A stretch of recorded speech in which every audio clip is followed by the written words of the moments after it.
Hey everyone, welcome back to the channel. 2024 hasn't been the greatest year in a movie history, but nevertheless we had some laughs, we had some great action, we had some great performances. So today I would like to break the best moments from 2024 movies, from best actor performance to crush of the year. So let's start, shall we?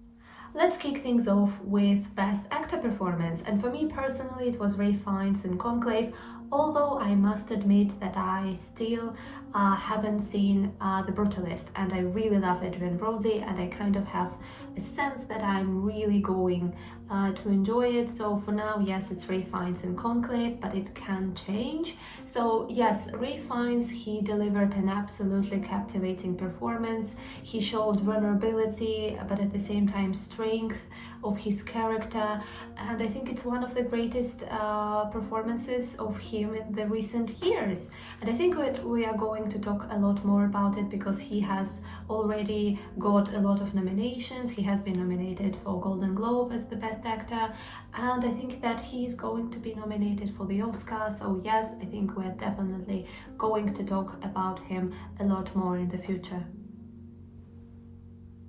So now it's time for something a little bit more fun, and here I would like to talk about best dancing performance, and for me it was Deadpool's opening dancing sequence. I mean, as a true dancing fan, I was obsessed with what they have done with Bye Bye Bye. I mean, it created a whole trend and we all tried to repeat this dancing performance in a way that we can, and just in general, yeah, we had some laughs during that opening credits. It was absolutely astonishing and it was very fun, as I said. So it's definitely one of the greatest dancing performances of the year. I mean, it was impossible to sit still and it was a pure joy for all of us, I think. Now let's talk about best musical moment or best soundtrack, and for me, one more time, it was Emilia Perez. I have a review of Emilia Perez on my channel, so if you have missed it, go and check it out. Yes, I know that Emilia Perez is probably my guilty pleasure of this year. I mean, one of them, definitely. And it didn't work for a lot of viewers. It is considered by people a very messy movie, but it worked for me, and naturally it worked for me because I think that it was a very great musical. So music in this film doesn't only complement it, it kind of elevated it to another level, and I loved it. I've listened to soundtrack from Emilia Perez ever since I watched it. I still do. I still listen to the soundtrack to this day, and obviously my favorite songs were Mi Camino, performed by Selena Gomez, and El Mal, performed by Zoe Saldana. So yes, I know this movie is messy, but I really enjoyed the tunes that this movie gave us. Let's talk about cinematography, and although this year has had quite a few very visually stunning films, one stood out to me, and of course it was Dune Part 2. Craig Fraser has done an amazing job. He really showed us those vast, great landscapes of Arrakis, so you can feel as if you are on another planet, but he also managed to show us quite intimate close-ups, and everything from like light work to camera work was astonishing. I really loved it. I mean, cinematography is probably one of my favorite part of this film, of Dune Part 2. I do love the film, don't get me wrong, but cinematography was like the key element for me, and I think that in general it helped to tell this story in the best possible way. Now let's talk about crush of the year. I think it's a very funny category, and I really wanted to include it here. So naturally my two biggest crushes are Pedro Pascal and Oscar Isaac, but this year Glenn Powell stole my heart, and he did it not only once but twice in two of the movies that he has done this year, specifically in Hitman. I think that Hitman is very underrated as a movie. It doesn't get enough credit, we don't talk about it a lot, but but it's an amazing film, and I think it's the second film that they worked together on with Richard Linklater. I watched Anyone Want Some, which came out in 2016, and I also really enjoyed it. I think it's the type of movies that I'm drawn to originally. And yeah, Hitman and Glenn Powell, I mean, what a crush. He's sensational, he's so handsome. He's like, like old school handsome man from movies, and I really enjoyed their performance, and it's just a phenomenal role, I think, for him. He really transforms in this movie. He plays kind of different characters. If you know the plot, then you know what I mean. And I absolutely loved it. Yes, I can just say time and time again how amazing Glenn Powell is in this film, but he really is.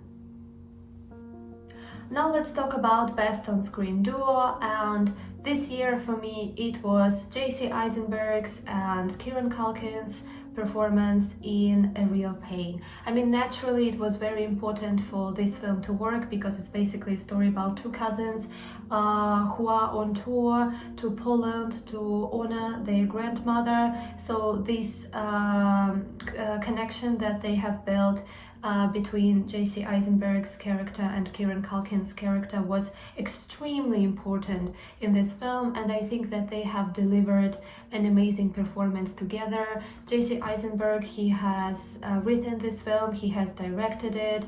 I have also watched the first film that Jesse Eisenberg did. I think it was 2023. No, it was 2022. So it was When You Finish Saving the World, and I really liked it, and now I really love The Real Pain, so I can't wait to see more from Jesse Eisenberg in the future, because I think that he has the vision that I am drawn to, and yeah, I just enjoyed it. And in terms of the connection, like the chemistry that they have with Kieran Culkin in this film, I think it's undeniable. It really worked for me. Whether they were joking, making jokes, or whether they were having a very emotional moment, everything worked just the way it should have been.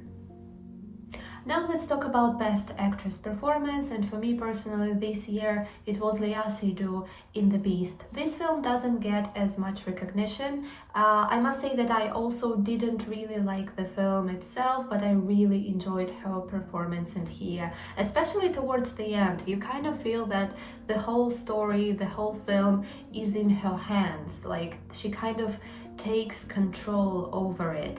So Lea Seydoux in this film, she plays Gabrielle, a futuristic lab scientist, and it's kind of the world where humans have the ability to revisit past lives in order to eliminate strong emotions. So this film is definitely very emotional, and what I can say about Lea Seydoux's performance in this film, she definitely gives us very strong emotions in terms of she can show us fear, strength, and at the same time she can show us vulnerability, and you can see different sides of her, and at the end she kind of just gives everything that her character accumulated throughout the whole film. So I think it's a very, very strong performance. It was very nice to see Lea Seydoux as a leading character in a lead role, and I hope that she will get more recognition for this role.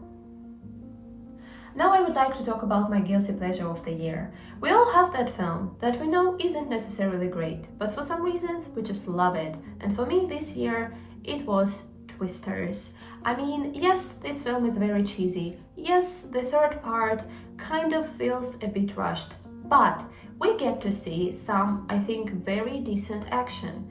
We get to see Glenn Powell again. Yes, it's another film with Glenn Powell in it, and he is incredible in here, I think, but I'm biased, he's my crush of this year, remember. But also, like, their chemistry between Glenn Powell's character and Daisy Edgar-Jones' character really worked. I really loved them together on the screen. And also side characters also all do their job. And just in general, this film was very entertaining. I have even rewatched it before making this list, and I still enjoyed it just as much as I did when I watched it for the first time. And just in general, I think that sometimes We just need such films that don't take themselves too seriously, that bring us joy and happiness, even though if they aren't, a work of art. So for me, yes, Twisters is my guilty pleasure of the year, but I'm actually not guilty about it. I'm actually very proud. So now let's talk about disappointment of the year. At first I wanted to talk about either Heretic or Crow, because like with Crow I was disappointed that they have decided to do a remake of this film in the first place, because I think that the original film is very good and I didn't think that this film needed a remake. And with Heretic, because on paper it sounded as a very interesting idea, I kind of liked the trailer. I wouldn't say that I was necessarily hooked, but I kind of was, and I know that Hugh Grant has a good performance in there, but at the same time, no, I think that he kind of plays the same characters in different movies nowadays. And yes, he definitely broke the stereotype of being a nice guy, like in the Notting Hill or for weddings and the funeral, but overall the film just didn't deliver. But then I thought that my disappointment of the year is the fact that just in general, all we get to watch, like most of the films that we get to watch, are sequels, remakes, or reboots, and I'm tired of it. I am really tired. I would like to see something new. I would like to see something which would be like the breath of fresh air. And it's very disappointing and it's frustrating. Like all we get to see are reboots and sequels. Even with The Crow, it's like a remake of the film that's actually very good. And not many people, I think, have seen the original Crow, but now they get the new one, which is worse. Like this film is worse than the original one. We got to see Gladiator 2, which was very bad. Like it was very bad, but I wouldn't put it in my disappointment of the year, because like I wasn't even expecting anything from it, because I understood from the beginning when we heard that there is going to be Gladiator 2 that it's a bad idea. And yes, it turned out to be a very bad idea indeed. Then nowadays, like in the theaters, you can see Mufasa. I mean, it's nice, okay, we all love Lion King, but why? Why couldn't we just make new stories, new films? I think that there are a lot more that we can say just in general as creators, as creative people. And it's very frustrating and it's very disappointing that all that we get to see, I mean, not all, but like major percent of what we see are sequels, reboots, and remakes. And I kind of really want it to change. And so I have kind of saved the best till last, and now I would like to talk about my best movie of 2024, the movie that I have enjoyed a little bit, just a little bit more than the others, and it's Anora. Obviously, it has won the award at Cannes Film Festival. They received the main prize, and it was a very big and happy moment for everyone. I watched the panel when they had an interview, and even the interview itself was so genuine, was so sincere, just like the movie itself. It's my favorite movie simply because it's very genuine and it's very sincere, and I think that's something that is missing in a lot of movies these days. I love Sean Baker as a director. He tells very simple and yet complicated stories, and I think that a lot more people should really watch this film. I think it will get a lot more attention because of the award season. I think at the moment this film has got like the biggest amount of awards in general, and I think that it will get even more, and it will be very interesting to see what the situation will look like at the Oscars, because we also have like The Brutalist, and I think that they are very good, like they will have a very big competition. between each other. So yeah, as I said, Anora is a very sincere movie. It's very powerful with the idea that it tries to tell to the viewers, and I really enjoyed it. I really enjoyed the cast. I really enjoyed the work of the director, of Sean Baker himself. I really enjoyed how it was shot, how it was made.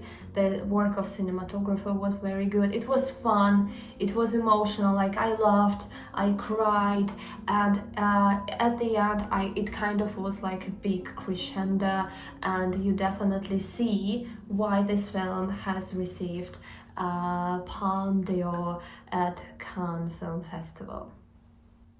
So that's a wrap on my top moments from 2024 movies. Let me know if you agree with any of my picks or what were your favorite moments of this year. Don't forget to like and subscribe, I would really appreciate it, and I will see you again next time.